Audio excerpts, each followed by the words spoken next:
Is there no laws against people that, let's say you meet the man, you know he likes you, and then you guys date and the person takes you to school? Is there no laws that enforces that you marry the person? Hey, the devil has not done anything. Where are you going to bring him from? They play. There are some things that you pick up on your own. But when the devil realizes that I can use this to harm you, then they hammer on it and make sure that you keep doing it.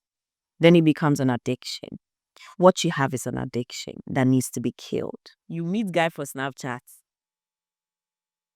Hey, we meet men on Snapchat. Wow. Yay. Everybody.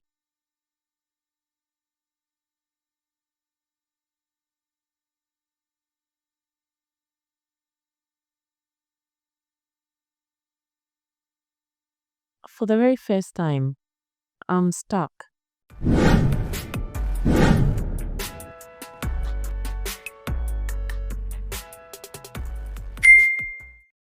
Hi everyone, welcome to the POV. Let's read some stories. You know our mandate here. Let's come to read some stories and then share our opinion on the stories. Now, before we do that, let's do an OTTD, okay? Period of the things you can see on me. So my glasses, from my optometrist, my shirt is thrift, and then my hair. My hair, yes, my hair is from the hair hub. I'll put their number in the description so you can quickly buy some because am I not eating?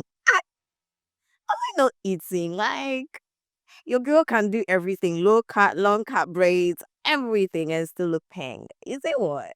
Now let's get into our mantra. For each episode we have a mantra, like a pledge, where we show our respect to the people that send the stories.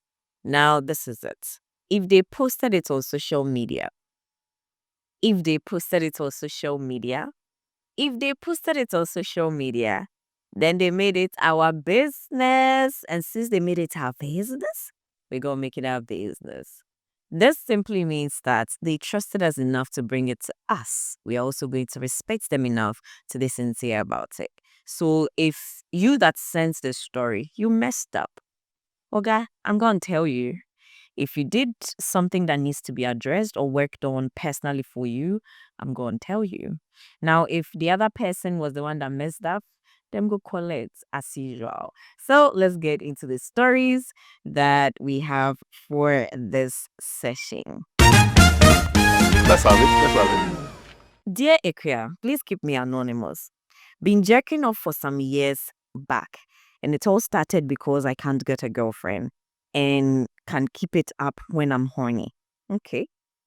And I try putting an end to it and getting a healthy relationship, but no luck. Mostly, they like and show interest in me, but when I propose, then I get rejected countless times. For the past 2 years, I can't get myself a single lady in my life. I'm antisocial, but I try making some friends, but no end. Is there any chance that I'm being spiritually haunted?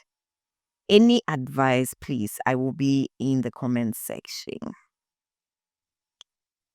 Ha. Okay. Now let's look at it from, is he being spiritually haunted? Now, we all know that sexual immorality is a sin, right? Good. That is having sex without being married, masturbation, all the types of things that would make you give yourself pleasure. It's all sin, sha, so far as you're not married. Now, here's the thing. When you start doing things like masturbation, you know that masturbation is one of the things that is hurting our young men and women of today. And the devil has ways and means. And I don't want anybody to sit there and say that, hey, the devil has not done anything. Where are you going to bring him from? They play. There are some things that you pick up on your own. But when the devil realizes that I can use this to harm you, then they hammer on it and make sure that you keep doing it. Then it becomes an addiction. What you have is an addiction that needs to be killed, both mentally and spiritually. Spiritually, because you're doing due diligence. That is why they not say go and kadosh it without working on your mind. Hmm? Good.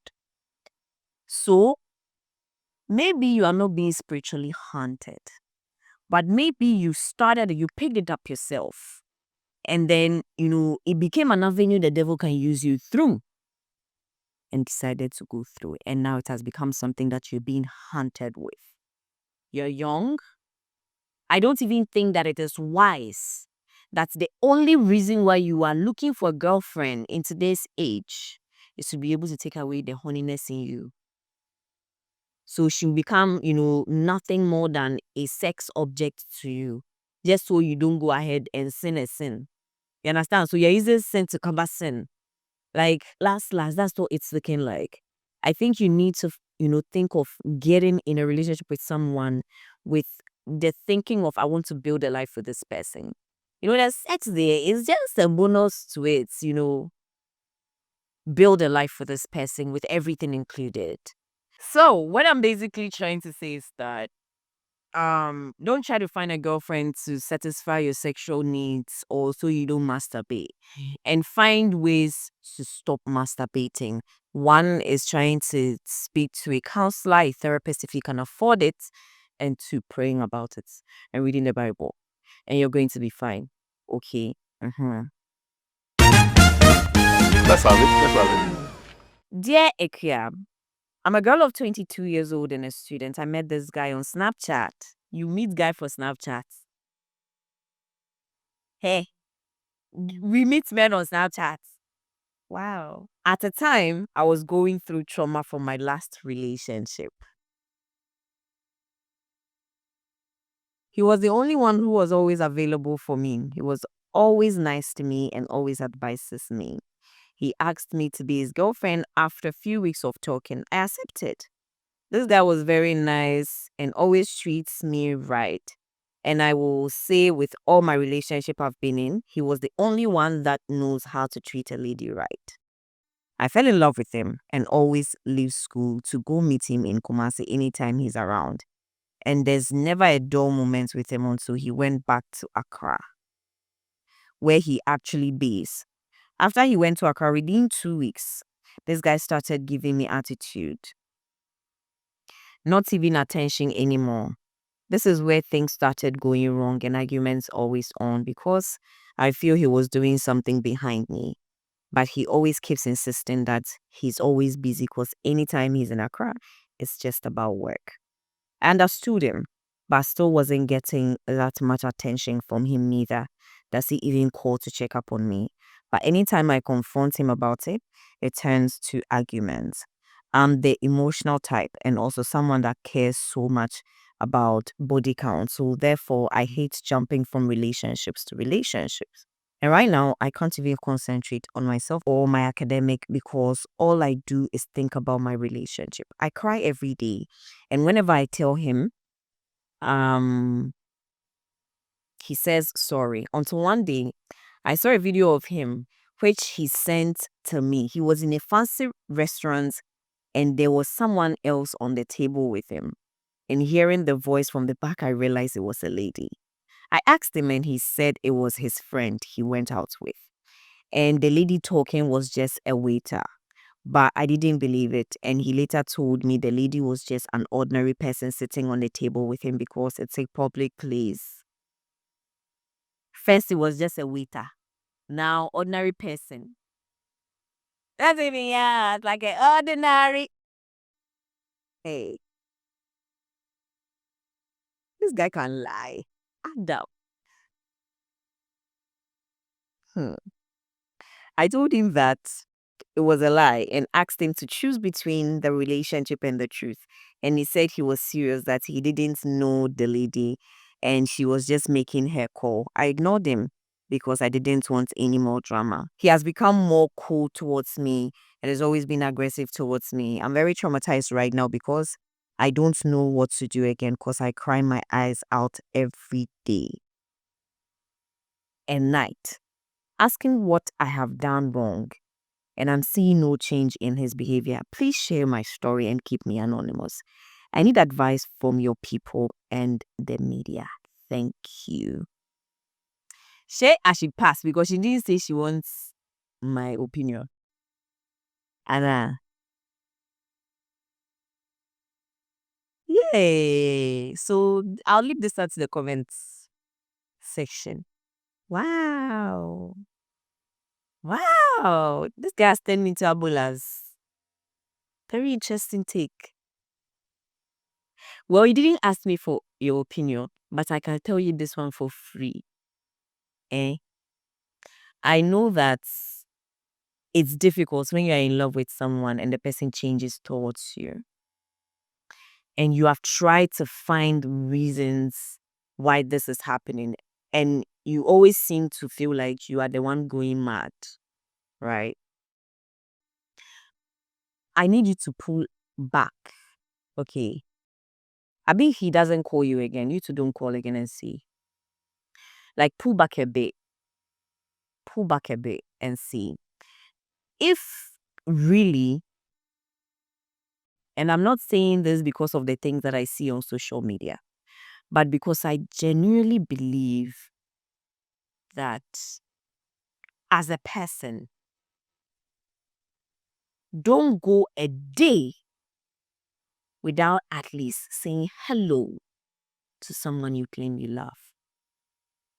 And I'm not saying that sit on the phone 24/7 with a person, chatting and giggling. No. I'm saying even when you know you're going to be the most busiest person on earth because you won't even have time to eat. And whilst you're sitting there to eat, you can just pick your phone and say, babe, how's your day going? Even that time you won't get. When you wake up in the morning, just send good morning, even on your way to the bathroom, to where sit down and take a dump whilst watching TikTok. You can sit down, or you can, as you are walking, because you don't really have time, Sha. So, good morning, babe. Today's going to be really busy for me. I love you. Have a good day. At least, if you think you're going to be the most busiest, do that 3 times a week. And then the 2 days, use it to call instead of sending a message whilst you're on your way to the toilet. Or when you wake up in the morning and you are scrolling through TikTok because you won't say your morning prayers and do your morning time with God, but you go through TikTok and go to other platforms. Whilst even that time, you can also use it to just good morning or leave a message. You don't have any reason. Really, you don't. You can't be the most busiest person on earth and still want someone to give in terms of emotions and you don't give it back. That's not fair. So pull back. Okay. Don't call him as much. If you used to call him 3 times a day, try doing once. You call once and it's gonna be hard. Call once and you leave it. At the time will come, you won't really feel like calling again because, and if he doesn't, he really won't. If he actually wants you, when all this is going on, you would also see that there's a problem someone tried to ask. Since you have asked and asked and asked and it's not giving you an answer. If he doesn't come back and ask, sister, he has lost interest. He's just doing one of those stupid things that some of the guys do. When they lose interest, they won't tell you. They will still be letting you hang around. Joe, if you lose interest in me, please tell me and leave me the fuck alone. Okay? Don't let me go mad in my head. Okay. So, my dear, push back. You have your education. Really, don't allow it to fuck you up. Pull back, okay? Let's have it. Let's have it.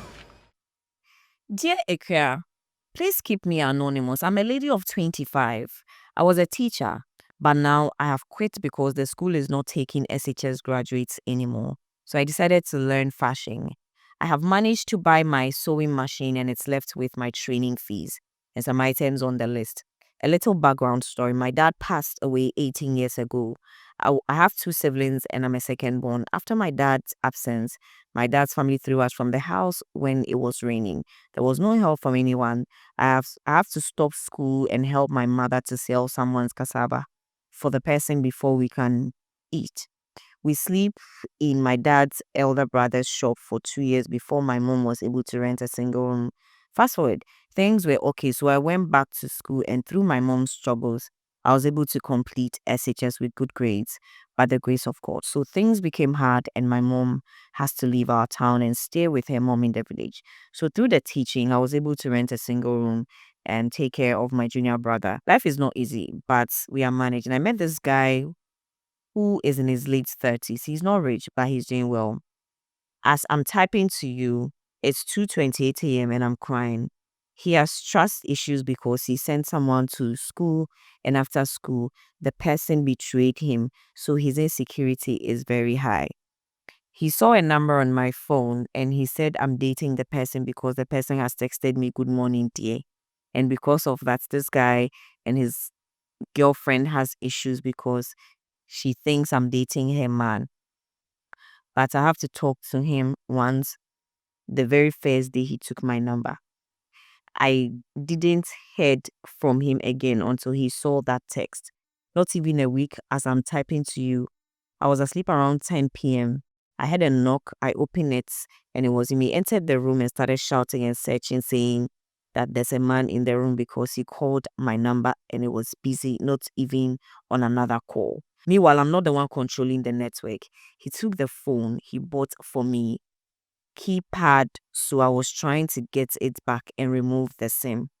Come and see beatings in my lifetime. No man has beaten me before, but this beating is extreme. Hey, he just renewed my rent and paid for my training fees. Now he's begging that he's sorry, it won't happen again. If I quit, he will throw me from the room and take the training money. I don't have that kind of money. What should I do? Yay, everybody.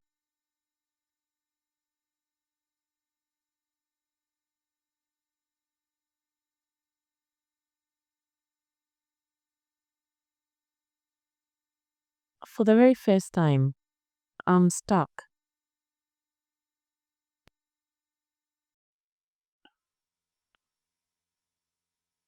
Um, God damn it. I'm stuck.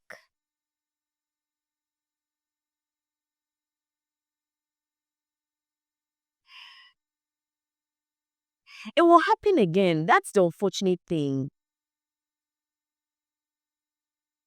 Are you So I'm saying this in the context that if this guy never tries to heal from that trauma and sticks within his state of mind right now, are you ready to deal with this thing, this type of pressure, this type of emotion? Like, you will be on your toes for the rest of your life. You can't talk to another man or say hello to another man without ever thinking, is this going to get him angry?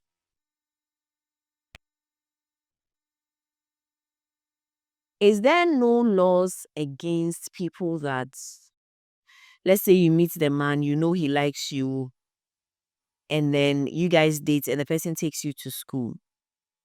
Is there no laws that enforces that you marry the person? Because see the damage one of that. I believe that you men, please, sometimes when you're doing things like this, because it's something that's in a long run, you don't know the thoughts of man. Why don't you get a lawyer involved and sign a contract with the person? So far as the person knows. See, I'm saying this because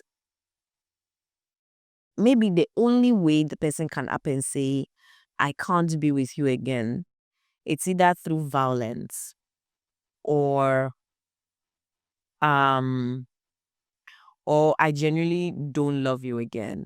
Not the whole you are not my type anymore or we are not on the same level anymore. Like don't let me just leave it because that's not where the focus is. The focus is you, girl. It's either you put yourself in a very sticky spot and stay there because you want to complete your school and finish your training. And then maybe ask him to give you time to pay him back and don't take anything from him from now on. Just be there because you want to finish your training. Or you walk away, beg him to give you time to pay him back and tell him that you're going away because you're scared for your life. And maybe you personally can even get police involved. Report the issue to the police. Let them allow both of you to sit down and sign a bond. Right?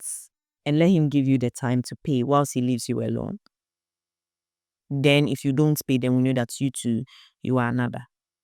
Because abuse cannot be tolerated. It doesn't matter what you do for the person. If you have given the person Jesus self, abuse is abuse. Okay. And with the way it happened, it will happen again. He will see a text, a mistake text, and go so you for your eye to cheer. Maybe when your head hits something, you won't even wake up again. It's not easy. Charlie, trauma. Somebody has broken another person's child.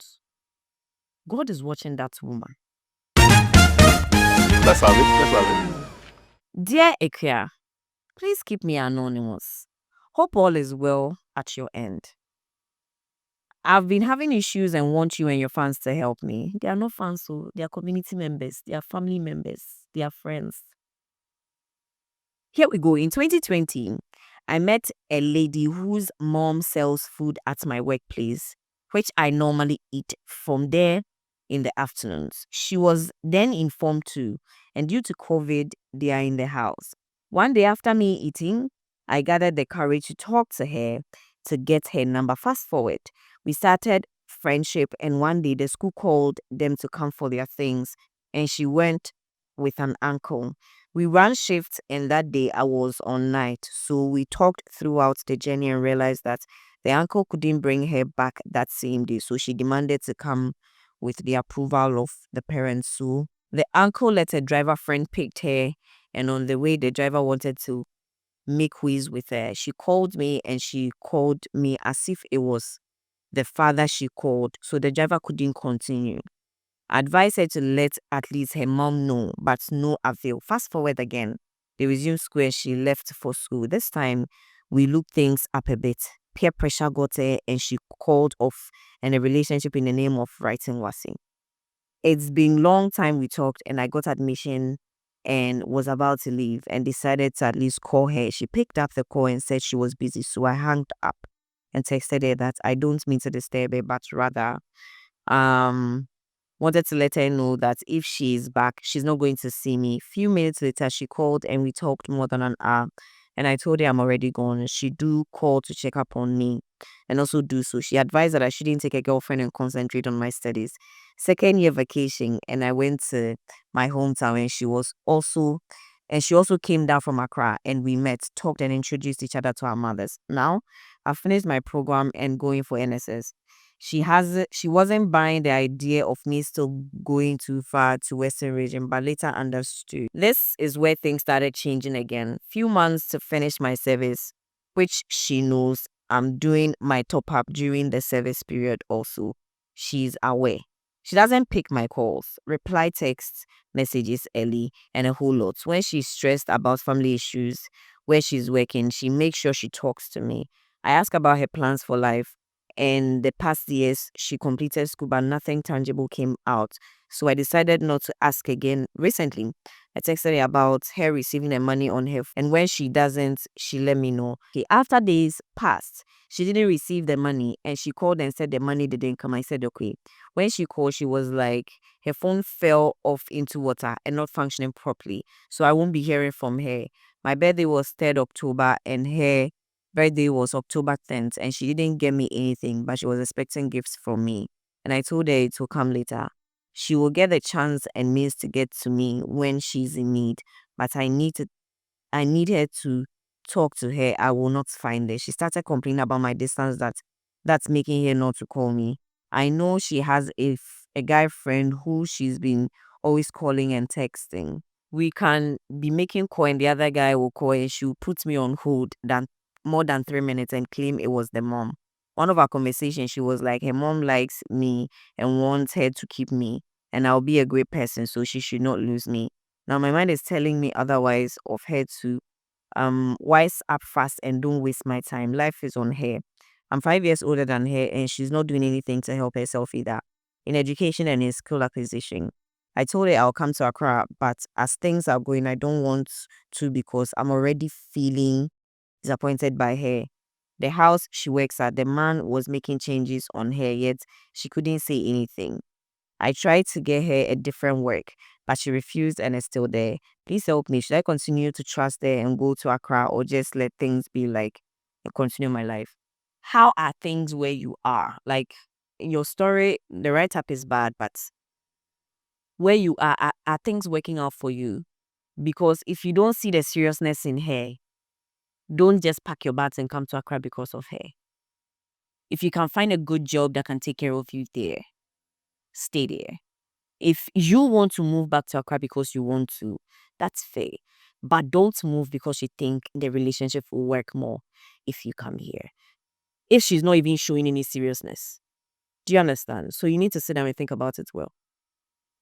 Don't just pack your bags and come. If you're doing something tangible there, you're making good money there, and you want to live there, stay there and work.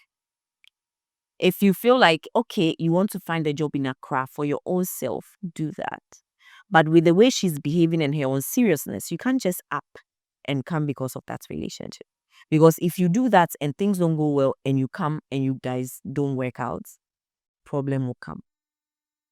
All right? Anyway, thank you very much for watching the episode. As always, I'm excited to sit down with you and have conversations with you. I'll see you in the next episode. But until then, my name is Anike Adepa, and don't forget to subscribe. Share your story in my DMs on TikTok. And also, if you're a business, you know where to meet me on my email, right in my bio. I'll see you in the next episode. Bye.